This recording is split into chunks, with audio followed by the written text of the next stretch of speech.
The frigid void of space hid countless mysteries. Amid the drifting rocks and icy debris of the asteroid belt, something observed Earth with silent patience. The Zephyrian Empire had been monitoring the small blue planet for 3 years. There, vessels remained concealed behind massive asteroids, using light-bending technology to remain unseen. Aboard his cloaked ship, Commander Vexer stood on the bridge, reviewing the latest updates on the third planet from the Sun. His long fingers glided over the datapad, absorbing the findings of his scouts. The beings on Earth appeared frail. They launched crude rockets fueled by chemicals. Their weapons fired metal projectiles and relied on basic explosives. Most of their battles involved machines on wheels or aircraft with wings. Pitiful Vexer muttered to his deputy. These humans have barely ventured beyond their own world. A few stations orbit their planet, and there's one small outpost on the moon. Their technology is millennia behind ours, this officer agreed. Our scans detect no energy weapons, no shields, no quantum propulsion. They still communicate with radio waves. Conquering them will be simple. Vexer grinned, sharp teeth bared. The Supreme Commander will be pleased. This planet contains the rare elements we need for expansion. The humans won't even realize what struck them. Yet the Zephyrians misunderstood much. Deep below Earth's surface, Admiral Rick Harrison was seated in a heavily fortified room. The walls were thick metal, shutting out all sunlight. This was the Earth Defense Force Command Center, hidden beneath Colorado's mountains. Very few even knew it existed. Harrison examined the same data Vexer was analyzing, but from Earth's perspective. Human deep space sensors had been tracking the alien fleet for months. The Zephyrians thought they were invisible, but they didn't grasp the true extent of human advancements. "They're growing bolder," Harrison remarked to the woman. Across from him, Dr. Lisa Chen, lead scientist of a project so secret that most world leaders were unaware of it, replied. "We detected 3 more ships just yesterday. They're moving closer to the inner planets." She adjusted her glasses, studying her computer screen. Their stealth uses standard electromagnetic frequencies. Impressive by common standards, but we can easily penetrate it. They have no clue we're observing them in return. Harrison frowned. "How long until they act?" Chen responded, "Not long. Their scan patterns suggest they're finalizing intel for an assault. Maybe a few weeks? No. More." The Admiral rose and approached a large screen displaying a solar system map dotted with red marks indicating alien positions. "And they still believe we're defenseless." "That's precisely the impression we want to give." Chen smiled faintly. "The longer they underestimate us, the better our odds when they strike."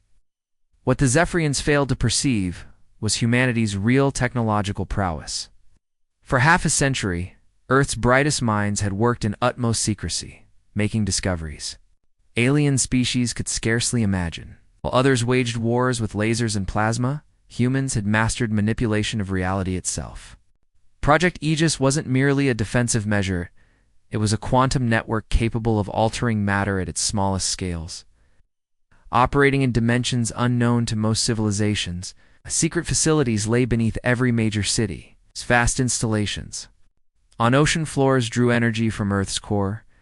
Dr. Chen had dedicated her life to this work, beginning her career as a young physicist specializing in quantum mechanics. Now, she was the foremost authority on dimensional manipulation. The formulas she worked with were so intricate that only a few hundred people on Earth could comprehend them.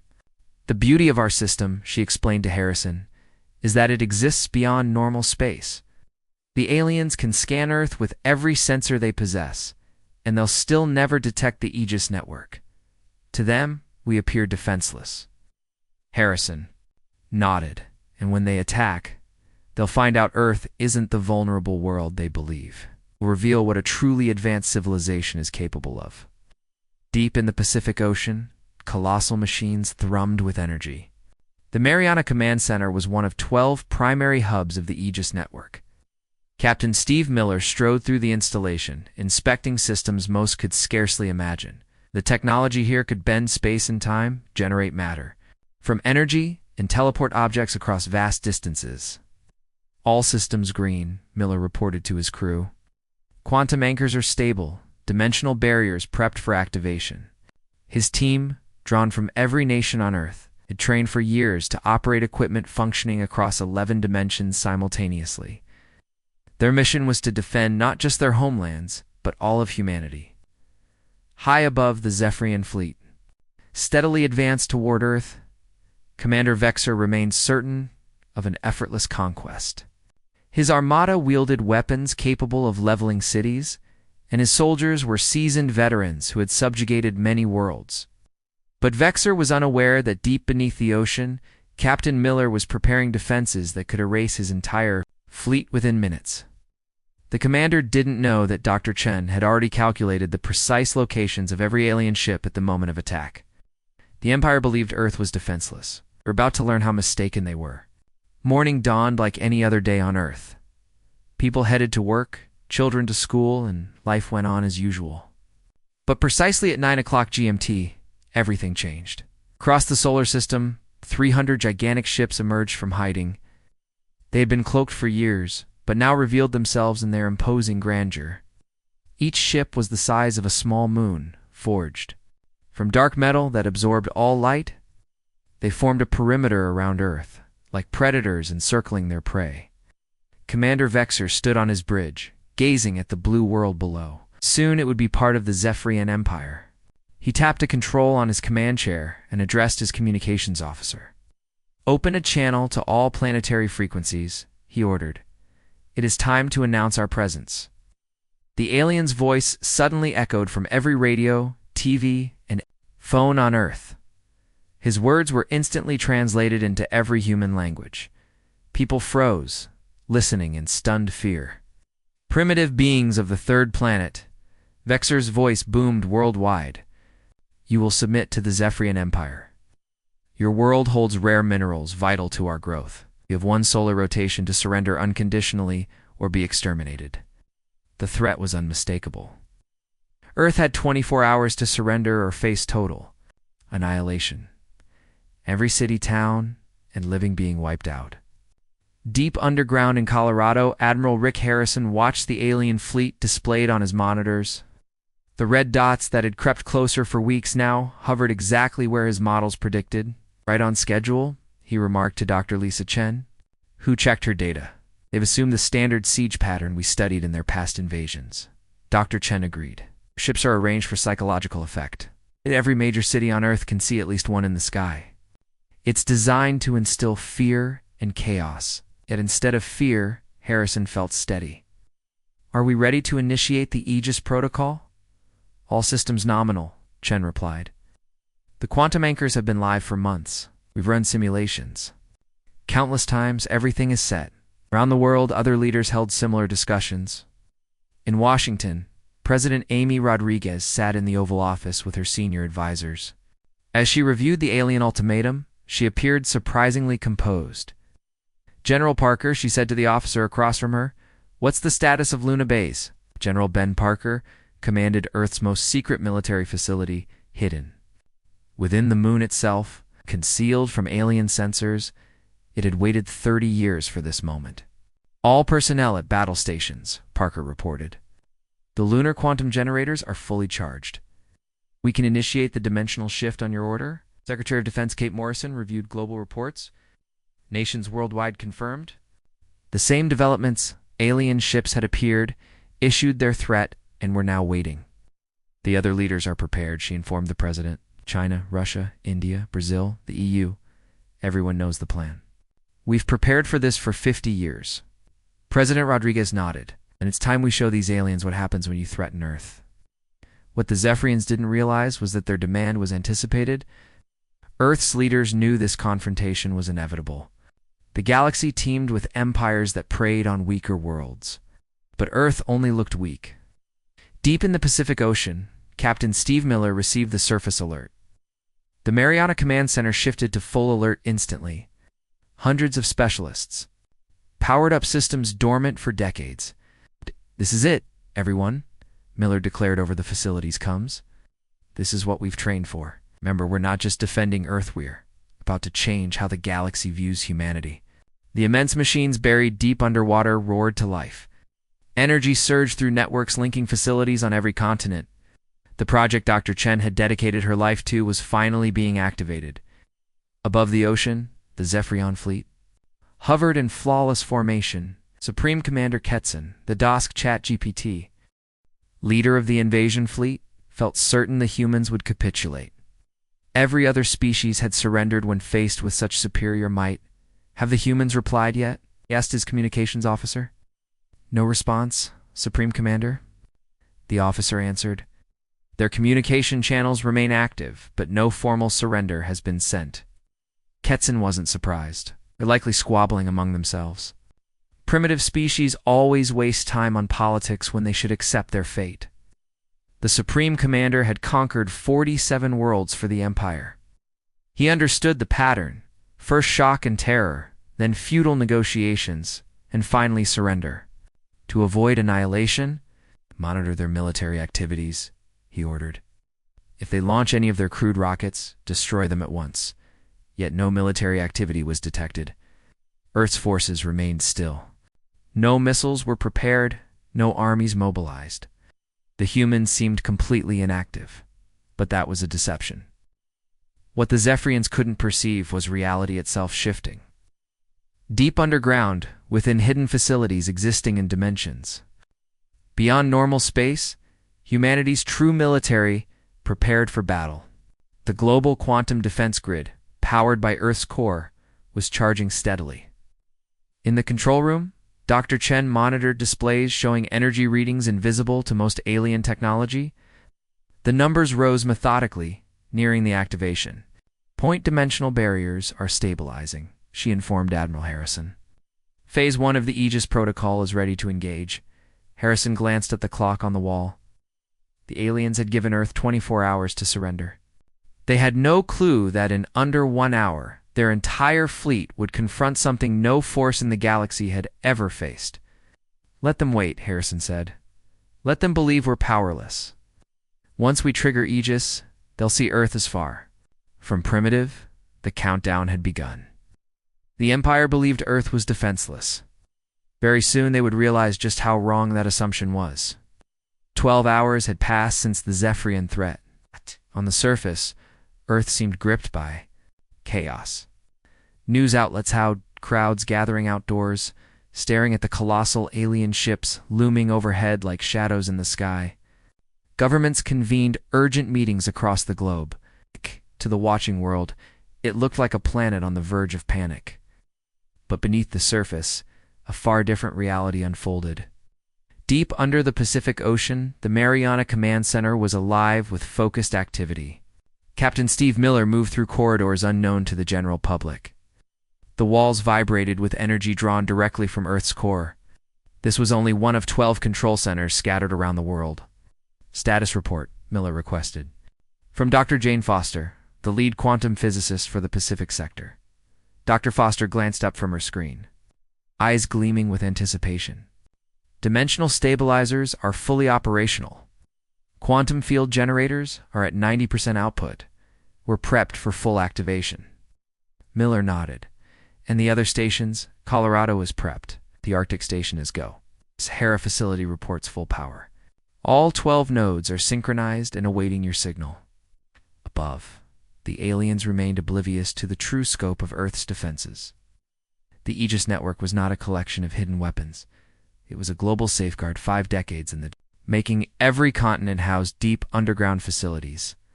The seabed concealed vast complexes resembling submerged cities. In Antarctica's frozen expanse, Colonel Dan Wright oversaw final checks at the Southern Command Site, a structure carved into the ice and undetectable from the air. His multinational team of specialists worked seamlessly to defend their planet. "Quantum anchors are stable," Wright reported. "Dimensional barriers are forming as expected, are perfectly synchronized with the other hubs." The technology in their hands surpassed anything the Zephyrians had ever faced. While alien civilizations built larger weapons and stronger fleets, humanity pursued a deeper mastery, the manipulation of reality's very fabric.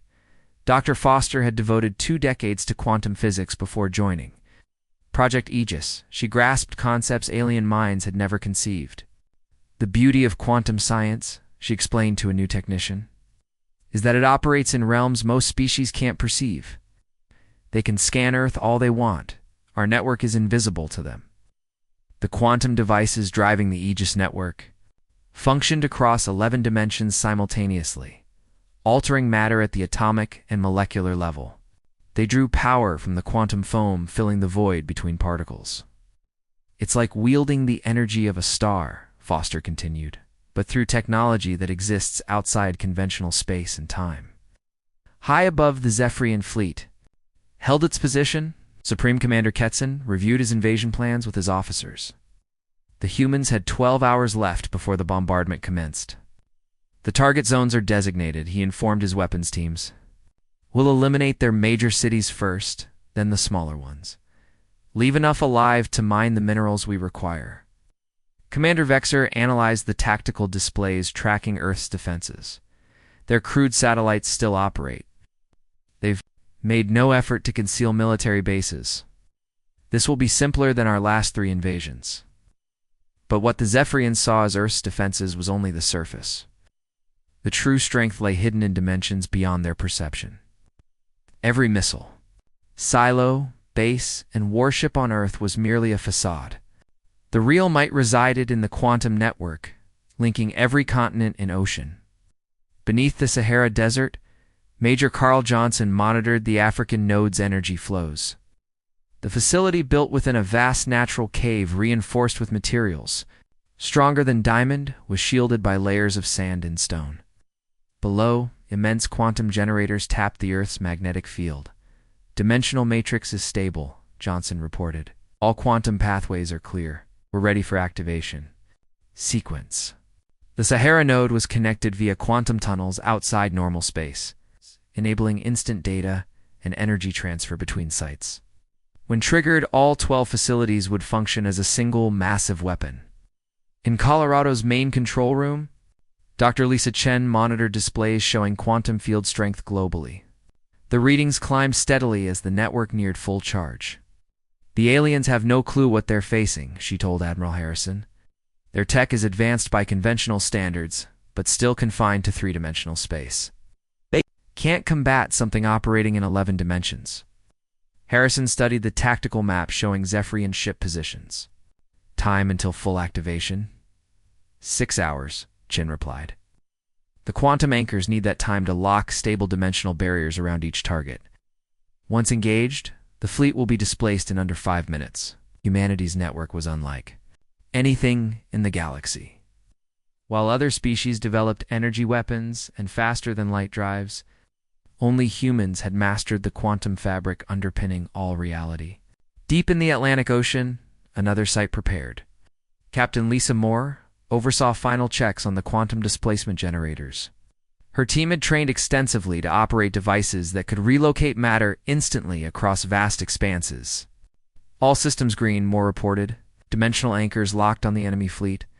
We have exact coordinates for each ship. The quantum network wasn't just a shield, it could manipulate space and time itself. Zephyrian ships wouldn't be destroyed traditionally.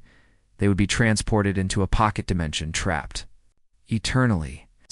The beauty of our system, Dr. Chen once explained to world leaders, is that it's entirely invisible to conventional detection. The aliens won't even realize what struck them. As the hours ticked by, the network charged further. Energy coursed through the quantum web linking Earth's secret facilities. The entire planet had become a weapon, able to reach across space, and time to defend humanity. The Empire believed Earth was vulnerable. They were about to learn humanity had crafted something far mightier than any weapon imaginable. The countdown continued, and soon the galaxy would witness the consequence of threatening the human race. In 6 hours, the Zephyrian fleet would understand the true definition of advanced technology. Earth-esque ChatGPT-esque ChatGPT-esque ChatGPT was ready to reveal to the universe what a truly advanced civilization could achieve. In the Colorado Command Center, the countdown clock struck exactly 24 hours since the Zephyrian ultimatum. It was 9 o'clock GMT, and across Earth, billions held their breath. The alien deadline had come. Supreme Commander Ketson stood on his flagship's bridge, gazing at the blue planet below. Humanity had not answered his demand. No surrender, no white flags. It was time to show them the price of defiance. Commence the bombardment, he ordered. Annihilate their major cities.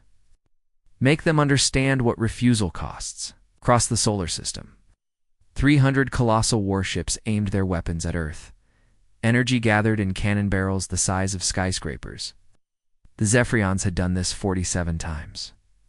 Before they knew exactly how to crush a planet's resistance, the first barrage launched at precisely 9 o'clock and 30 seconds. Hundreds of energy beams, each capable of obliterating mountains, streaked toward Earth's atmosphere. The aliens watched, expecting humanity to beg for mercy within minutes. But the beams never reached their targets. Deep underground in Colorado, Dr. Lisa Chen pressed a single button on her console. Aegis protocol activated, she declared to Admiral Harrison. All quantum anchors are online. Simultaneously, 12 hidden facilities around the world responded. Energy stored for months surged through pathways existing beyond conventional space. The global quantum network awakened, drawing power directly from Earth's core. In the Pacific depths, Captain Steve Miller watched as unprecedented data flooded his screens. Dimensional barriers are forming, he reported. Quantum fields are stable. We have full control over local spacetime. What followed defied every law the Zephyrians understood. The alien energy blast struck barriers composed of warp space, itself structures that should not exist. Instead of tearing through Earth's skies, the weapons vanished, absorbed by dimensions the aliens couldn't perceive. What's happening? Supreme Commander Ketson demanded. His sensors confirmed that weapons fired accurately, but the energy readings were inexplicable. Where did our bombardment go? His weapons officer stared in disbelief at the data. Unknown, Supreme Commander. The energy beams have simply vanished. Our sensors can't trace them. But the missing weapons were only the start. Command Center, Dr. Jane Foster, monitored the quantum generators spanning 11 dimensions. Phase 2 is underway, she announced. The dimensional displacement field is expanding. Around the Zephyrian fleet, the fabric of space began to distort. Hidden quantum anchors across the solar system twisted reality on a colossal scale. The alien ships were trapped in an environment where the laws of physics no longer applied. Our Commander.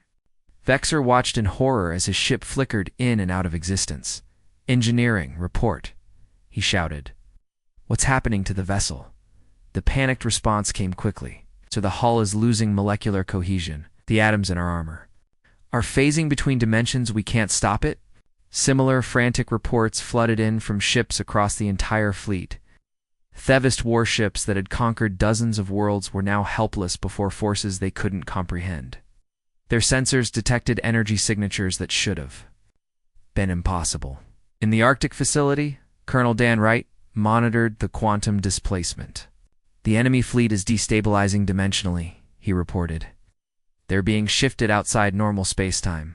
The Aegis network wasn't just a defense system, it was a reality manipulator affecting matter at the subatomic scale. The secret technology humanity had developed was altering space itself around the alien vessels. They're trying to adapt, Dr. Foster noted, watching the aliens' frantic efforts to grasp the situation. But their tools are limited to 3 dimensions. They can't even perceive what we're doing to them. Supreme Commander Ketson ordered an immediate retreat, but there was no escape. The quantum fields had already anchored every ship. The Zephyrians were trapped inside warp space, slowly erasing them from conventional reality. Full power, too. Engines, he roared. We must break free. But even their mighty engines couldn't resist the forces displacing them. The quantum anchors were dragging the entire fleet into a pocket dimension where they would remain eternally. In the White House Situation Room, President Amy Rodriguez watched the operation unfold on displays showing the quantum effects. Time until displacement completes. She asked General Ben Parker. 3 minutes, Parker replied. The fleet is nearly secured in the containment dimension. They'll be trapped indefinitely. The aliens' panic deepened as their ships continued. Flickering in and out of phase, they fired all their weapons, but every energy beam simply vanished into the dimensional shields enclosing them. "This can't be," Ketson muttered in fear. "No species has this level of technology." To him, humans seemed primitive. What he couldn't grasp was that humanity had deliberately hidden its strength. While others built bigger weapons, humans had mastered reality itself. In the Sahara facility, Major Carl Johnson observed the final stage. "Quantum tunnels are opening," he reported. "The fleet is transferring to the containment dimension." The process neared completion. The towering alien ships that had threatened Earth faded like ghosts, their hulls turning transparent before vanishing entirely into a realm where they could harm no one. At precisely 9:05 GMT, the last Zephyrion ship disappeared. The war was over. In just 5 minutes, the entire alien fleet had been erased from reality. No human was harmed. Not a single structure on Earth was touched. The most powerful invasion force in the galaxy had been defeated by technology they couldn't even perceive. Dr. Lisa Chen reviewed her displays, now showing empty space where the alien fleet once hovered. "Displacement complete," she announced. "All enemy vessels have been transferred to the containment dimension. Earth is secure." Admiral Harrison nodded approvingly.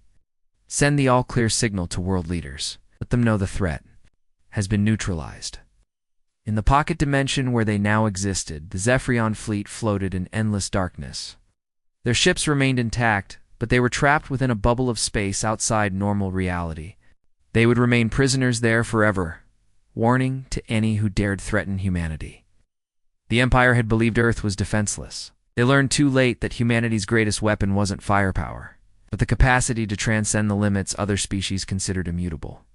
In just 5 minutes, the galaxy had discovered a harsh truth. Earth was no weak world. Humanity had declared itself capable of defending against any threat. The silence following the 5-minute war was unlike anything the galaxy had ever witnessed. In the void where the Zephyrion fleet once loomed, there was now nothing. 300 warships had vanished without a trace. On Earth, billions stood under skies suddenly clear. The dark shapes that had shadowed their cities were gone. News outlets, once gripped by fear, struggled to explain what had transpired. In Colorado's underground command center, Admiral Rick Harrison addressed world leaders via a secure channel. President Amy Rodriguez and leaders from every major nation listened closely. "The Aegis Protocol was successfully activated," Harrison declared. "The alien threat has been eliminated. The enemy fleet now resides in a containment dimension indefinitely." Questions flooded in. How had Earth defeated such a formidable foe? What technology could make an entire fleet vanish? And why had this been hidden from humanity? Dr. Lisa Chen stepped forward to clarify.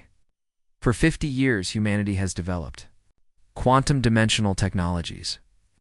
We always knew a hostile alien force would come. We chose to appear weak while preparing the galaxy's most advanced defense." President Rodriguez spoke for every leader. "The people of Earth deserve the truth. This can't remain secret any longer." But the effects of the 5-minute war were already rippling far beyond Earth. In the Andromeda sector, Admiral Zekton of the Krillian Empire received an urgent intelligence report. He read it 3 times, stunned by its implications. "The Zephyrian fleet has vanished," his aide reported. "All 300 ships. They attacked the human homeworld and then simply disappeared from all sensors." Zekton had quietly plotted his own invasion of Earth. Eager to exploit the blue planet's resources, he had assumed humans were too primitive to resist. Now, the reports defied comprehension. How does an entire fleet disappear? He wondered. Ask ChatGPT-esque. ChatGPT-esque. ChatGPT demanded the Zephyrians had fielded the strongest military in the region. His aide's voice was uncertain. Reports from Zephyrian colonies say the fleet sent no distress signals. One moment they were there, then gone. The humans possess technology we can't comprehend. Across the galaxy, similar discussions echoed. The Fourth Hegemony paused their expansion near human space. The Stellar Consortium canceled their survey missions to the solar system. Every major power suddenly found excuses to avoid contact with the species that made a fleet vanish back on Earth. The revelation of Project Aegis sent shockwaves through governments worldwide. Dr. Jane Foster addressed the United Nations in a private session, explaining the quantum terminal technology that safeguarded the planet. The network operates in 11 dimensions, she explained. We can manipulate space and time beyond what most alien species can imagine. What you witnessed was a fraction of our capabilities. Questions poured in. How many facilities existed? What other technologies had humanity secretly built? Could the system serve more than defense? From the Pacific Command Center, Captain Steve Miller answered, "The Aegis network spans the entire globe. We have facilities on every continent and ocean. Beyond displacing fleets, we can manipulate matter at the quantum level, create barriers, and influence time itself." Ow. In the weeks that followed, Earth's standing in the galaxy transformed. Deep space communication channels buzzed with rumors about the humans who defeated the Zephyrion Empire. Within 5 minutes, the Galactic Trade Federation sent Earth its first formal message, seeking peaceful contact. The tone was cautious and respectful, unlike past interactions with weaker species. "We wish to establish diplomatic relations with humanity," it read. "We have heard of your advanced technology and hope for mutual cooperation." Dozens of similar messages arrived from other civilization species that had previously ignored Earth, now eager for friendship. Galactic power structures shifted overnight. Now a general led the expansion of Earth's monitoring systems. New facilities tracked every significant fleet across the stars. "We're getting over 100 communication requests daily," he informed the Global Defense Council. "Everyone wants to understand our technology." President Rodriguez made a defining decision. In a historic speech broadcast globally, she declared Earth would reveal its true power to the galaxy. "For too long, we've hidden our strength," she said. "We hope to avoid conflict by appearing weak. But the galaxy has shown us that aggression endangers peace. Humanity will now claim its place as a galactic civilization." The message, sent across deep space networks, was clear. Earth was no longer a target, it was a power, ready to defend itself and its allies. Dr. Lisa Chen collaborated with global scientists to develop peaceful uses for quantum technology. The same systems that displaced the Zephyrion fleet could enable instant communication, matter transmission, and dimensional travel. "We stand at the dawn of a new age," she told her team. "This technology will help us explore the universe in ways no species has ever imagined." Months passed, and visitors from across the galaxy began arriving, not invaders, but diplomats and scientists eager to learn from humanity.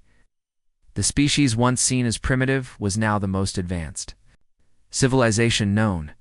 The Zephyrion Empire's colonies collapsed without their fleet. Species once subjugated by the Empire rebelled, inspired by Earth's victory. The galaxy's balance of power shifted toward peace and cooperation. Admiral Lisa Moore, promoted from captain, led humanity's first expedition beyond the solar system. With quantum tunnel drives, her ships traveled between stars in moments. "We're not conquerors," she told her crew.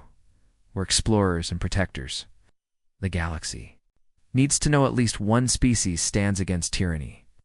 The Empire had thought Earth was unarmed. They learned too late that humanity's greatest strength wasn't in destructive weapons, but in their capacity to think beyond the boundaries other species accepted as unchangeable truths.